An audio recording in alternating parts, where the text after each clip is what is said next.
Hi guys, welcome back to another video here in the Cup Angle. In today's video I'll be talking about Salah's slight downfall, I think you could call it this season, and also the reasons why I think it has happened, because as we saw him last season he was just exquisite in every game. But yeah, let's just get right into it. He's obviously still a massive player for us because he scored the opening goal in the weekend against Villa, so a crucial goal for him to get.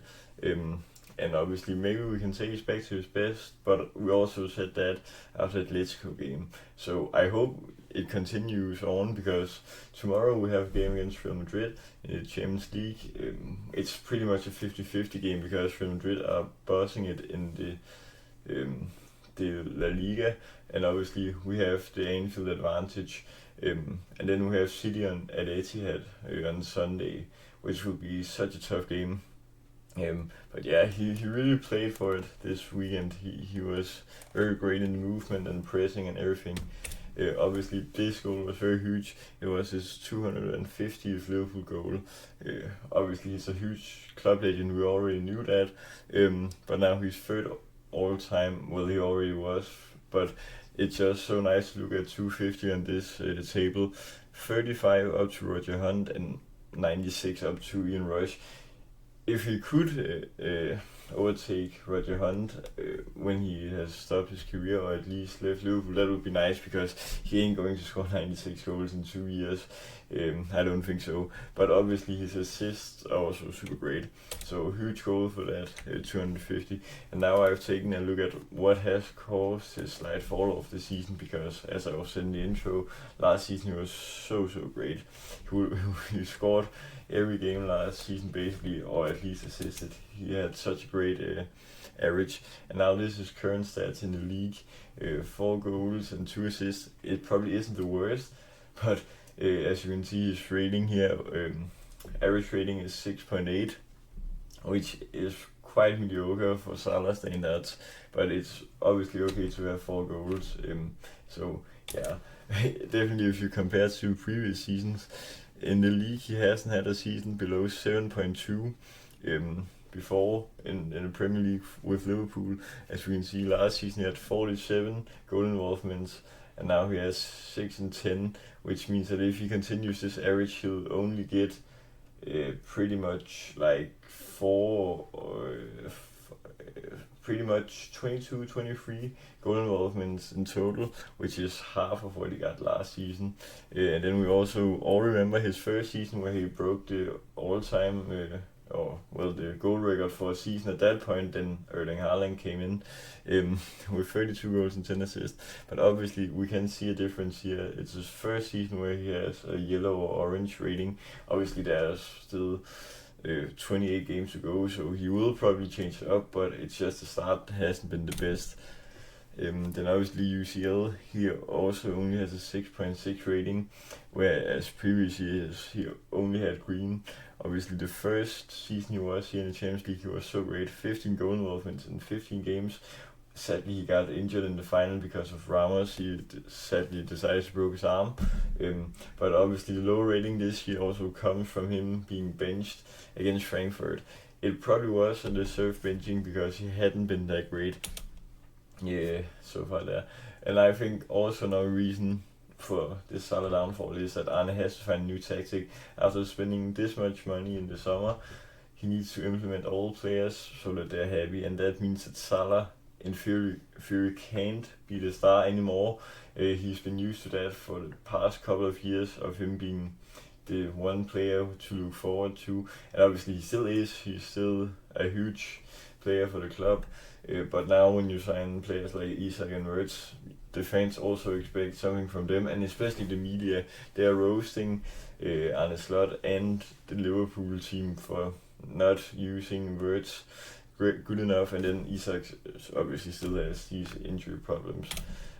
So how I would line up after these many new players, as I also have written here.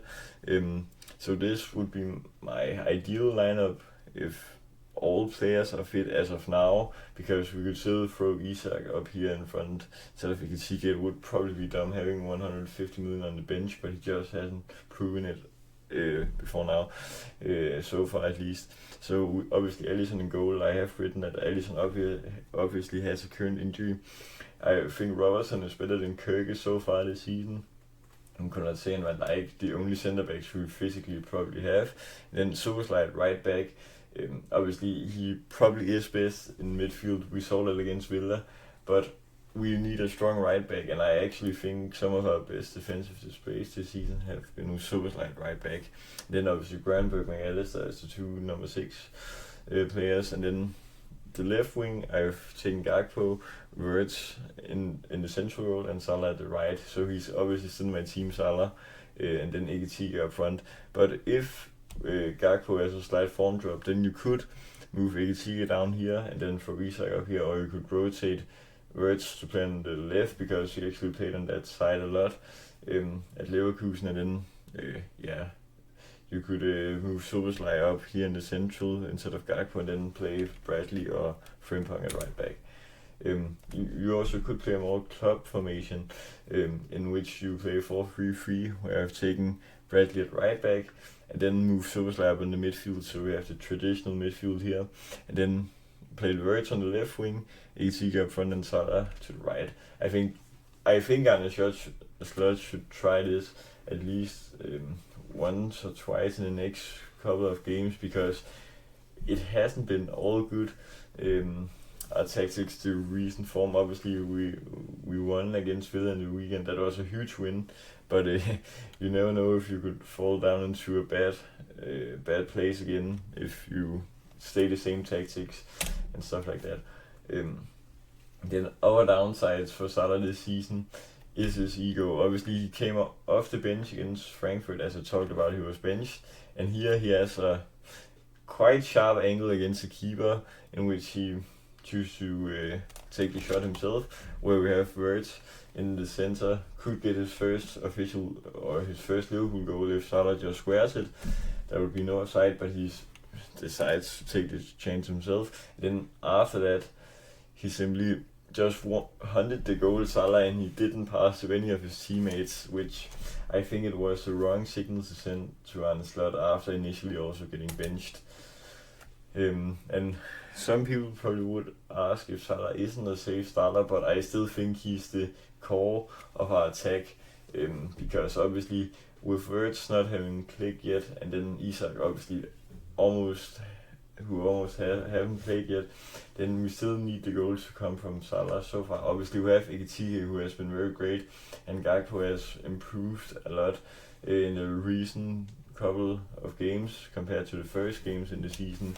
So I'd still start Salah probably every game, and then obviously now that I have made this video where I've pointed out that everything hasn't been great this season compared to last season for Salah, then I would just talk about some of these records that are still up for grabs for Salah. Obviously top 10 Premier League goal scorers, he's number 4 on that list. I don't think he'll reach Shearer, but he has 18 goals up to Rooney and 23 up to Kane. I think after his last 2 years, I think it will be definitely. Then he could easily be above Kane, and that would be so impressive, because not a lot of people have had faith in Salah from the start, but he has just produced season after season, and I think he can make a comeback this season to his best performance. And then most Premier League assists, here he's only number 10 with 89 assists, but there are only 5 assists up to tying Bergkamp on 94 assists on the 6th place, but here he also could come above the 100 after these 2 years, in which I would think it would be important or impressive to get above Wayne Rooney, maybe even Fabregas, but I think it's tough to get 22 seasons and 22 assists in one season and pretty much 28 games.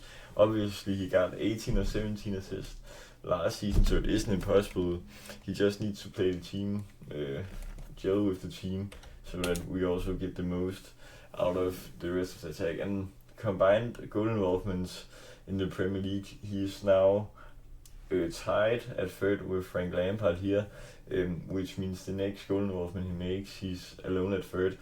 And here, I think he could top the list after 2 years. There are only 45 goal involvements up to Shearer, or which means 46 if he wants to have the record. And I think that isn't unrealistic. That just means that he has to get pretty much 20 more this season, and then 20, 26 or 27 the next season. And that isn't a tough split because he obviously almost has had 20 plus goals in every single of his seasons, and also a lot of assists. So I don't think it's unrealistic for him to take the all-time goal contributions leader stat. I think that would be very impressive, especially after considering that when Rooney was in the league for so long, and Frank Lampard also, Salah it's his 8th or 9th season this year at Liverpool. Obviously he was at Chelsea for 2 or 3 years before that, but he only got 1 or 2 goal involvements. So I think he has just shown that he is a Premier League legend, and in my opinion, the best right wing ever in the Premier League. So obviously, yeah, that's huge. But with his goal on Saturday, Salah obviously is the second highest score at a single ground in the Premier League with 107 goals at Anfield. He passed Aguero's record for 106 at the Etihad, and now there are only 7 goals up to Henry's record at Highbury, which means 8 goals till he has the record. And I think that is very realistic for 1.5 seasons plus like 10 games to go in the Premier League in this contract. I think he can reach that. But yeah, guys, that was all for today's video. I hope you enjoyed. Remember to like, subscribe, and share for all you fans. Till next time, peace.